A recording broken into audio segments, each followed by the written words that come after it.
Plus de 60 attaques ont frappé l'est du Burkina Faso en 3 mois, alors même que les derniers rapports enregistrent une baisse de 35% des offensives sur la période suivante.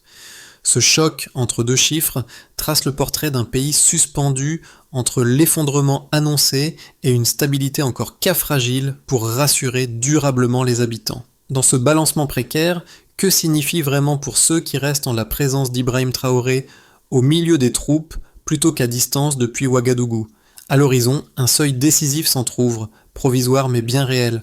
Au milieu d'un pays ébranlé par les attaques répétées, une promesse discrète mais tenace prend forme, celle d'une trajectoire de stabilisation fondée sur des gestes concrets plutôt que sur des déclarations solennelles. Cette orientation offre aux habitants un bénéfice clair, une possibilité réelle de retrouver un quotidien maîtrisable, même au cœur des zones rurales les plus fragilisées. À mesure que les axes essentiels rouvrent et que les services vitaux recommencent à fonctionner, la perspective d'un renversement durable devient plus tangible. Mais cette dynamique reste suspendue à un fil, car chaque avancée repose sur un équilibre précaire où la moindre défaillance pourrait inverser la tendance. Les villages encore vulnérables, les routes à peine sécurisées et les communautés épuisées rappellent que la marge d'erreur est infime. La question n'est donc pas seulement de savoir si la reprise est possible, mais si elle peut résister à la pression constante des offensives résiduelles, un enjeu qui conditionne l'avenir immédiat du Burkina Faso. Un micro-signe s'impose alors. Dès que l'une de ces pièces vacille, l'ensemble du dispositif menace de se fissurer. Un détail passé inaperçu dans les premières analyses change pourtant la lecture d'ensemble.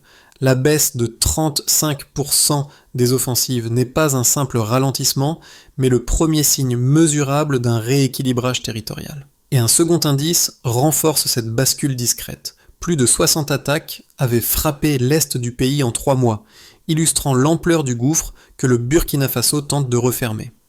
Dans ce passage, à partir de ces deux repères, le contexte se recompose. L'instabilité qui semblait inexorable laisse place à une dynamique fluctuante où chaque zone sécurisée agit comme un point d'appui provisoire. Les villages désertés montrent des signes de retour progressif, parfois timides, parfois contrariés, mais suffisamment visibles pour indiquer que la peur n'impose plus le même rythme.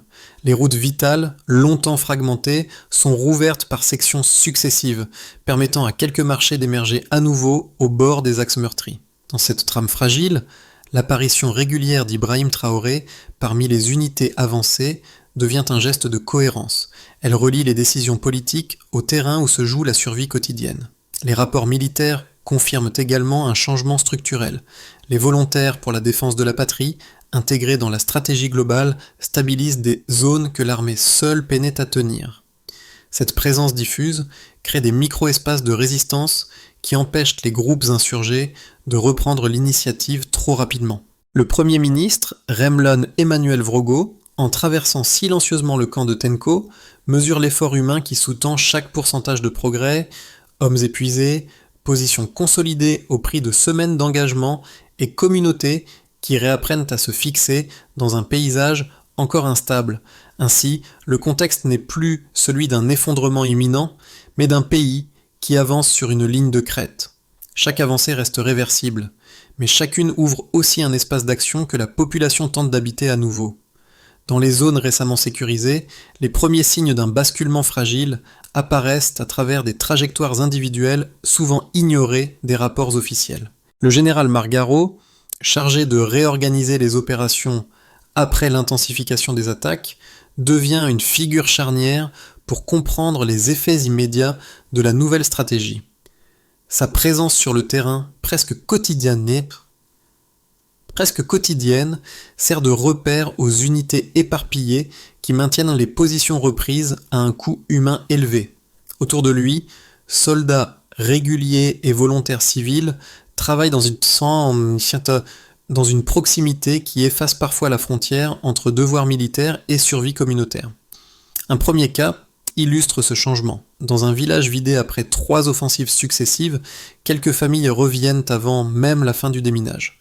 Elles réinstallent des foyers précaires, réparent des toits effondrés et plantent quelques rangées de milles derrière les positions sécurisées. Leur retour, bien que minimal, entraîne un mouvement plus large. Les patrouilles mixtes adaptent leur trajet. des équipes techniques improvisent une réparation rapide du puits central et un petit marché reprend forme sur une place autrefois abandonnée.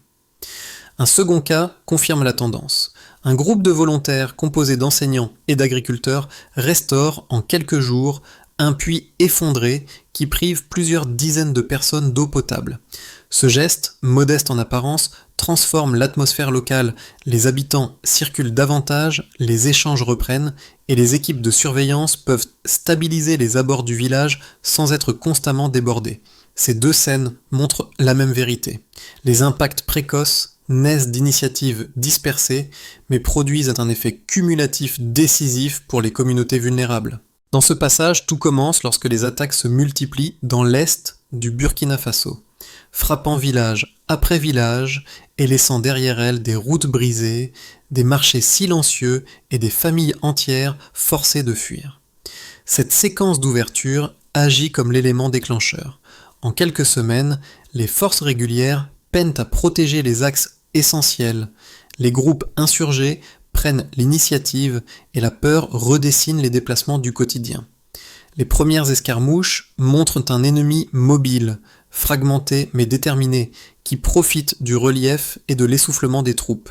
La situation bascule encore lorsque plusieurs localités tombent temporairement sous pression, obligeant les unités présentes à se replier pour éviter des pertes supplémentaires. C'est à ce moment que l'intervention d'Ibrahim Traoré, visible auprès des troupes et non plus uniquement à distance, agit comme une rupture de rythme en ancrant les décisions dans le terrain. Le point culminant survient lorsque les volontaires pour la défense de la patrie, formés dans l'urgence, sont mobilisés massivement pour soutenir l'armée. Leur arrivée change l'équilibre, ils renforcent les lignes, occupent les zones perdues et sécurisent des territoires que les forces régulières ne pouvaient plus tenir seules. Le général Margaro réorganise les unités, coordonne les patrouilles et consolide les positions clés. Parallèlement, les drones fabriqués localement entrent en action. Plus d'une centaine de camps ennemis sont détectés en quelques mois, permettant d'éviter plusieurs embuscades et de réduire les pertes civiles comme militaires. La dynamique se retourne, les incursions se raréfient et les villages désertés commencent à montrer des signes de réappropriation. Les routes stratégiques, longtemps coupées, rouvrent section par section et les convois humanitaires reprennent leur trajet. Puis vient la phase de retombée, où les effets cumulés des efforts militaires et civils deviennent visibles. Dans les villages repris, les familles reviennent sans savoir si l'accalmie durera. Des écoles rouvrent timidement, les puits restaurés ramènent l'eau potable et les marchés redeviennent accessibles. La population, encore marquée par l'incertitude, adopte une vigilance constante, mais l'atmosphère change, la peur cesse d'imposer seul le tempo. Les rapports mentionnent plus de 150 morts et des pertes matérielles dépassant 500 millions de dollars, des chiffres qui rappellent la profondeur des cicatrices. Pourtant, malgré l'ampleur des dégâts, un mouvement nouveau circule. Les communautés comprennent que la reconstruction ne dépend pas d'une victoire spectaculaire, mais d'une persistance partagée. Chaque avancée demeure fragile, mais chacune s'ancre dans une logique cumulative. Plus de 60 attaques au premier trimestre, suivies d'une baisse de 35%, traduisent moins un miracle qu'un ensemble d'actions dispersées qui commencent à produire des effets. Les volontaires, les unités régulières, les équipes techniques, les familles revenues trop tôt ou trop tard, tous participent à un même fil. Dans ce parcours chaotique, la présence régulière d'Ibrahim Traoré parmi les soldats fonctionne comme un rappel symbolique. La reconstruction ne peut naître qu'au contact direct des réalités du terrain. Ainsi se déploie la trajectoire complète du basculement, une séquence d'impact, un sommet intense, puis un long retentissement qui redéfinit chaque geste quotidien. Dans ce passage, la dynamique récente du Burkina Faso prend toute sa signification lorsqu'on observe les données qui structurent son évolution. 3 indicateurs majeurs, confirmés par les rapports militaires et les équipes techniques sur le terrain, forment un ensemble cohérent qui éclaire la transformation en cours. Ils ne décrivent pas une victoire ni une accalmie durable, mais une modification mesurable du rapport de force, un mouvement fragile, parfois réversible, mais suffisamment tangible pour changer la lecture du conflit. Dans ce passage, une baisse de 35% des offensives sur la période étudiée. Ce chiffre loin d'être anecdotique, donne la mesure d'un ralentissement réel du rythme d'attaque. Dans ce passage, cette baisse témoigne d'une perturbation notable dans la capacité offensive ennemie. Ce delta constitue le premier signal d'un rééquilibrage. La diminution ne signifie pas la fin des hostilités, mais une pression légèrement réduite, permettant à certaines zones d'entamer des gestes de reconstruction. Les patrouilles mixtes, mieux coordonnées, parviennent à sécuriser de petites portions de territoire. Cette marge, même infime, représente pour les habitants une respiration indispensable. La présence répétée d'Ibrahim Traoré auprès des unités avancées renforce cette évolution en ancrant les décisions dans des conditions pratiques plutôt que dans des projections théoriques. Dans ce passage, environ 70% des routes stratégiques ont été rétablies. Ce pourcentage, vérifié par les équipes d'ingénieurs et les patrouilles techniques, dépasse le simple cadre militaire. Dans ce passage, ce chiffre reflète une reprise progressive des circulations vitales pour tous. Les routes sécurisées deviennent des artères où transitent non seulement les troupes, mais aussi les marchés ambulants, les convois humanitaires et les familles déplacées. Leur réouverture fragmente l'emprise insurgée en rétablissant des liens entre les régions isolées.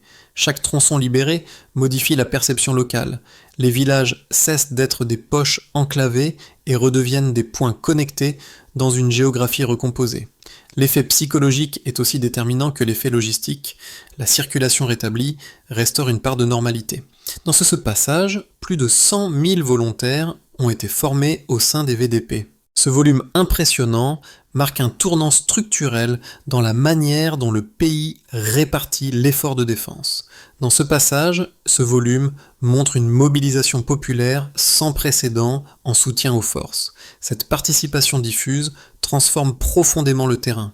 Les volontaires consolident les points clés, stabilisent les abords des villages et compensent des lacunes que l'armée seule ne peut combler. Leur présence permanente crée une texture de résistance plus dense, limitant les mouvements rapides des groupes ennemis. Cette force communautaire, bien qu'hétérogène et parfois épuisée, devient l'une des pièces centrales de la stratégie de survie nationale. Mis ensemble, ces trois indicateurs composent une trame lisible. Une baisse mesurée de la violence, une circulation partiellement restaurée et une mobilisation populaire étendue. Mais ils doivent être interprétés avec prudence. Les pertes humaines dépassent 150 morts et les dommages économiques sont évalués à plusieurs centaines de millions de dollars, rappelant que la marge de progrès reste étroite. La présence d'Ibrahim Traoré sur le terrain donne du sens à ces chiffres, en les reliant aux efforts concrets entrepris pour empêcher un nouvel effondrement. Ainsi, les données ne racontent pas une sortie de crise, mais une résistance organisée, méthodique, qui repose autant sur des chiffres que sur des gestes visibles au quotidien. Deux lectures opposées structurent aujourd'hui le débat autour de l'évolution sécuritaire au Burkina Faso. La première met en garde contre une militarisation progressive de la société, alimentée par la multiplication des unités locales et l'implication croissante de civils armés. Selon cette approche, la frontière entre défense communautaire et rivalités internes risque de s'éroder. Les observateurs qui défendent cette ligne rappellent que la dispersion des responsabilités fragilise les institutions traditionnelles et peut entraîner des tensions durables. Ils soulignent également qu'une dépendance excessive à des technologies émergentes, comme les drones fabriqués localement, pourrait accentuer une forme de guerre asymétrique difficile à maîtriser une fois enclenchée. La seconde position soutient exactement l'inverse. Sans cette mobilisation large, le pays aurait basculé. Pour ses partisans, les volontaires pour la défense de la patrie ne représentent pas une menace pour la cohésion nationale, mais un rempart indispensable dans un contexte où l'armée seule ne pouvait plus tenir les lignes. Là où les attaques avaient vidé les villages et paralysé les marchés, leur présence a rétabli un filet de sécurité minimal. Ceux qui défendent cette thèse rappelle que plus de 60 attaques avaient frappé l'est du pays au premier trimestre sans pour autant provoquer l'effondrement total, en partie grâce à la mobilisation des volontaires. Il note aussi que près de 70% des routes stratégiques ont été rétablies, un résultat considéré comme impossible quelques mois plus tôt. Une réponse nuancée émerge toutefois à partir des données disponibles. Les trois indicateurs principaux, la baisse de 35% des offensives, la réouverture de routes vitales et la formation de plus de 100 000 volontaires, montrent qu'aucune des deux positions ne suffit à elle seule pour comprendre la situation. La défense communautaire comporte effectivement des risques institutionnels, mais elle s'est révélée déterminante pour éviter un effondrement rapide. La question centrale n'est donc pas de choisir l'un des deux modèles, mais de définir comment structurer durablement cette coopération sans qu'elle ne devienne une source future de fragilité. Dans ce passage, un glissement presque invisible. C'est ainsi que les soldats et les volontaires décrivent le changement observé dans plusieurs villages récemment sécurisés. Rien de spectaculaire, aucune victoire éclatante, mais une transformation sourde, née des gestes quotidiens qui reviennent avant même la fin complète des opérations. Dans certains secteurs, les habitants réapparaissent plus tôt que prévu, parfois quelques heures après la stabilisation d'une position. Ce retour anticipé, déroutant pour les unités sur place, modifie pourtant profondément la dynamique du terrain. Cette évolution ne s'explique pas seulement par la réduction de la pression ennemie, elle traduit un rapport différent à la peur, comme si les communautés refusaient désormais de laisser le conflit dicter entièrement leur rythme.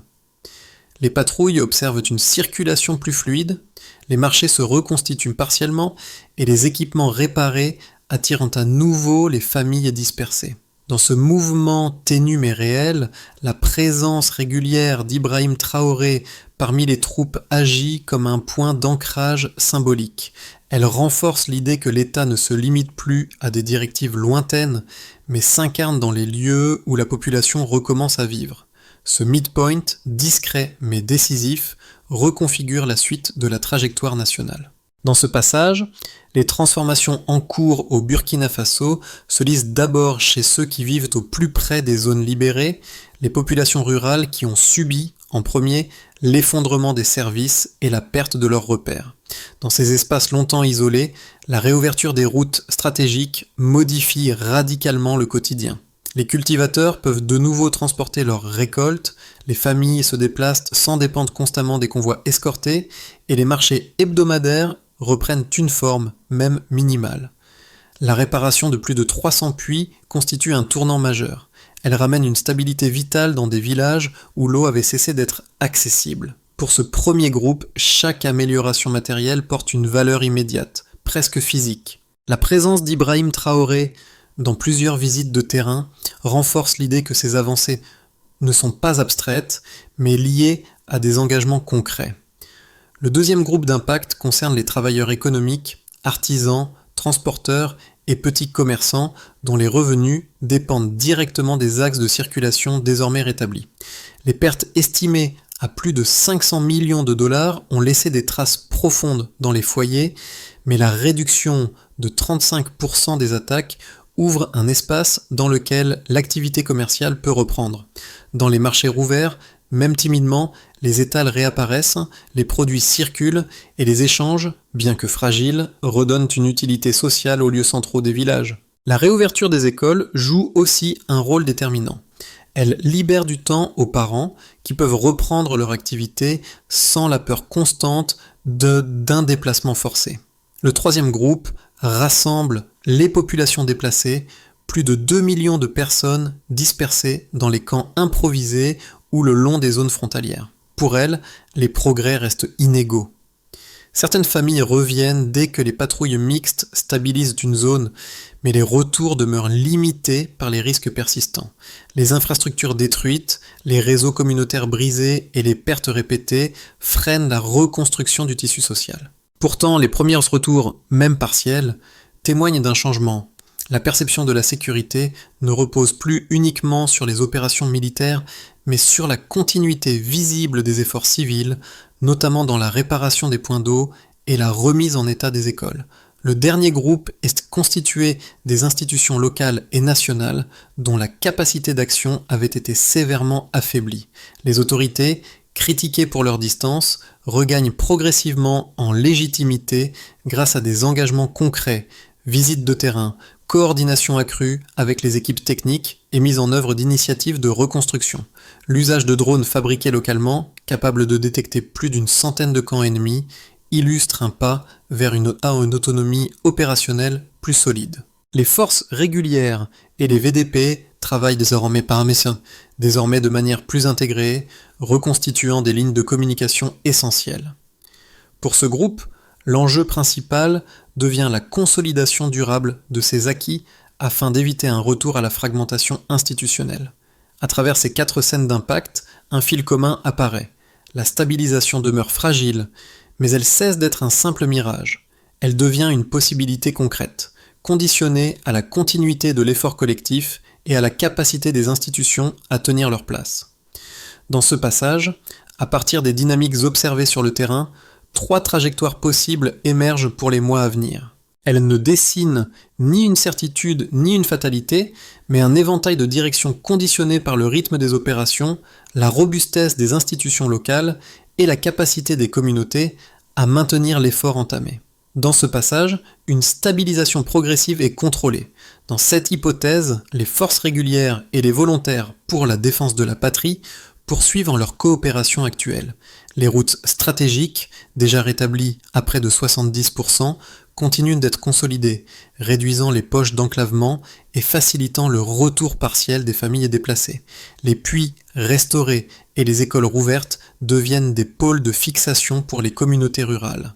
Le ralentissement de 35% des offensives se maintient ou s'amplifie légèrement. Cette trajectoire exige toutefois une vigilance constante car la marge d'erreur reste étroite. Toute faille localisée pourrait inverser la tendance. Dans ce passage, un renforcement rapide va dire la stabilisation. Ici, les progrès observés s'accélèrent, les routes sécurisées deviennent pleinement fonctionnelles, stimulant les échanges économiques et facilitant l'acheminement de l'aide humanitaire. Les volontaires, plus de 100 000 formés, restent mobilisés et améliorent leur capacité de coordination. L'usage accru des drones fabriqués localement permet de neutraliser davantage de positions ennemies et de réduire les risques sur les patrouilles. Des partenariats extérieurs s'ajoutent à la dynamique, offrant un soutien institutionnel et économique qui renforce la reconstruction. Ce scénario ouvre la possibilité d'un retour plus massif des déplacés et d'une reprise économique plus structurée. Dans ce passage, une réversibilité brutale des acquis. Dans cette projection, les groupes insurgés reprennent l'initiative en exploitant des failles locales ou l'épuisement des forces civiles. Les routes redeviendraient dangereuses, les marchés reculeraient et les retours se stopperaient net. Les communautés, déjà fragilisées, risqueraient de replonger dans une spirale d'évacuation. Les pertes économiques, déjà estimées à plus de 500 millions de dollars, s'aggraveraient, limitant la capacité de reconstruction et accentuant les rivalités internes. Ce scénario, bien que plausible, dépend fortement de la résilience institutionnelle et de la constance de l'effort collectif. Dans ce passage, recommandation de pensée. Plutôt que d'opposer ces 3 trajectoires, il devient essentiel d'adopter une lecture en termes d'équilibre mouvant. Chaque décision, chaque faille, chaque initiative locale peut faire basculer le pays d'un scénario à l'autre. Comprendre cette logique d'ajustement permanent est la clé pour anticiper la suite. Dans ce passage, la situation du Burkina Faso ne se lit pas uniquement à travers les chiffres ou les lignes de front. Elle s'incarne dans les vies ordinaires des citoyens qui composent la trame du pays. Pour comprendre ce que ces évolutions signifient réellement, il faut observer 3 champs d'impact qui traversent la société de manière différente mais complémentaire. Le premier champ concerne ceux qui vivent au plus près des zones libérées, cultivateurs, familles rurales, volontaires locaux et enfants dont les écoles rouvrent après des mois d'interruption. Pour eux, la réparation d'un puits, la sécurisation d'une route ou la réapparition d'un marché ne représentent pas des statistiques, mais un regain immédiat d'autonomie. Chaque geste de reconstruction, même modeste, redonne une prise sur la vie quotidienne. Le deuxième champ touche ceux dont l'avenir dépend de la cohésion sociale. Enseignants, commerçants, jeunes en quête de stabilité et travailleurs dont l'activité avait été paralysée. La réduction des attaques crée un espace mental nouveau où il devient possible de projeter des initiatives, relancer un atelier, rouvrir un commerce ou organiser une réunion locale sans craindre un effondrement soudain du contexte. Le troisième champ concerne les observateurs plus éloignés, citadins, membres de la diaspora, acteurs économiques nationaux, qui perçoivent un frémissement de reprise. Même si les transformations restent fragiles, la coordination entre forces de sécurité et communautés redonne un sentiment d'effort partagé indispensable pour restaurer une forme minimale de confiance collective. Pour tous ces groupes, 2 pistes simples émergent. maintenir des liens de solidarité entre villages et centres urbains, et soutenir les initiatives locales qui transforment des améliorations ponctuelles en stabilisation durable. Dans ce passage, la reconstruction du Burkina Faso exige désormais une méthode précise, structurée autour d'étapes mesurables qui engagent aussi bien les institutions que les communautés locales. Dans ses déplacements comme dans ses orientations publiques, Ibrahim Traoré met l'accent sur une logique d'action directe, ancrée dans le terrain plutôt que dans les abstractions. De cette ligne émergent 4 axes concrets, chacun associé à des responsabilités claires et à des critères de suivi. Première étape, sécuriser durablement les zones stabilisées. Les forces régulières et les volontaires pour la défense de la patrie doivent maintenir une présence continue dans les villages clés. Cela implique des patrouilles mixtes, la consolidation des points de surveillance et une coordination accrue avec les équipes techniques. Le progrès se mesure par la diminution des déplacements forcés et la réouverture progressive des axes secondaires. Dans ce passage, deuxième étape, restaurer rapidement les infrastructures essentielles. Les puits, les routes et les écoles constituent l'ossature de la survie quotidienne. Leur remise en état doit suivre un calendrier strict, piloté conjointement par les autorités locales et les équipes civiles spécialisées. L'indicateur principal devient la capacité des familles à reprendre leurs activités sans interruption majeure. Dans ce passage, troisième étape, renforcer la cohésion interne. Des cercles de dialogue communautaire doivent être instaurés dans les zones sensibles pour réduire les fractures nées des déplacements successifs. Les responsables locaux, accompagnés de représentants des forces de sécurité, sont chargés de mettre en place des mécanismes réguliers d'écoute et de médiation. La mesure de succès repose sur la participation citoyenne et la diminution des tensions intergroupes. Dans ce passage, quatrième étape, lier sécurité et reconstruction dans un même cadre d'action. Cette articulation, au cœur de la vision portée par Ibrahim Traoré, permet de transformer les avancées ponctuelles en stabilisation durable. Dans les villages où l'on avait aperçu, au début de la reconstruction, des soldats épuisés et des volontaires réparant un puits effondré, les mêmes gestes se répètent aujourd'hui, mais avec une signification différente. Ce ne sont plus seulement des actes de survie, mais des preuves silencieuses que la persévérance accumulée commence à produire une lumière ténue, mais réelle. Les familles qui replantaient quelques graines dans une terre encore instable accomplissent désormais ce geste avec une détermination nouvelle, comme si chaque semence revendiquait une part de stabilité retrouvée. Au milieu de ces scènes discrètes, Ibrahim Traoré réapparaît parfois, non comme une figure distante, mais comme un témoin direct de ses efforts têtus. Sa présence rappelle les premières images évoquées plus tôt, la fatigue, la poussière, l'incertitude, mais aussi cette volonté de tenir debout malgré tout. Ce retour à la scène initiale donne à l'ensemble du parcours une cohérence tangible, où chaque geste du quotidien devient une pierre posée sur un sol qui cesse lentement de se dérober. Dans ce passage, une dignité se reconstruit pas à pas. Lorsque le soleil descend sur les terres encore marquées par les combats, une image simple domine, celle d'un pays qui refuse de renoncer à son avenir. Dans les marchés qui reprennent forme, dans les écoles rouvertes où les enfants recommencent à réciter leurs leçons, dans les villages où l'on répare un puits ou un champ, se déploie une énergie collective qui dépasse les mots. Rien de spectaculaire, aucune proclamation solennelle, mais une succession de gestes modestes qui, mis bout à bout, façonnent une trajectoire nouvelle. Cette histoire appartient désormais à ceux qui veulent comprendre ce que signifie rester debout dans l'adversité.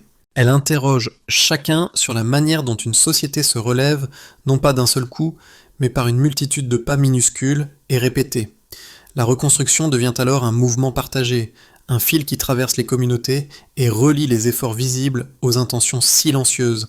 Alors, une question demeure. Quelle part de ce mouvement serions-nous prêts à porter, nous-mêmes,